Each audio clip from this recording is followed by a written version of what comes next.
Ngayong araw na to, ipapakita ko po ang isa sa mga gadget na sumisikat ngayon.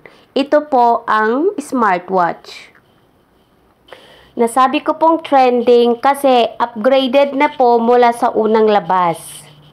Yung unang version po nito ay limited access lang po at magagamit lang noon kung meron kang iPhone.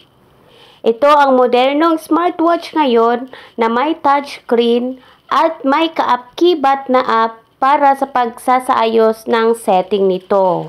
Pwede ka nang makinig ng music mula sa iyong relo at bukod pa dito, kaya po nitong i-monitor ang ating fitness level, ang ating heart rate, blood pressure, stress pressure, at ang ating sleeping pattern.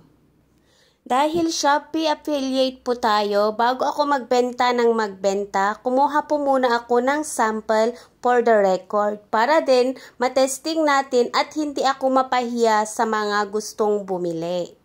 Dahil makapal-kapal din ng konti ang aking face lock, na-message ko po yung seller dito at humingi pa ako ng extra discount.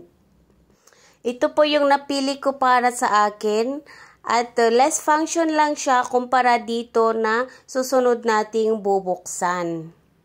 Ito po ang latest version ng smartwatch dahil mas na-upgrade pa po ang function nito.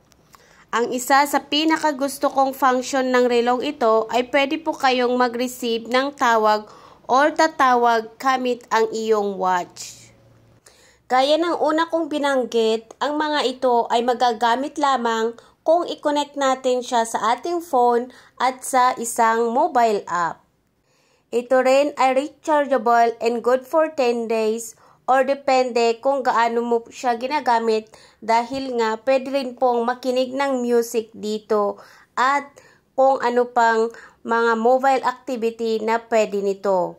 Marami po itong YouTube tutorial guys for more details and specifications. Meron din siya sa manual user.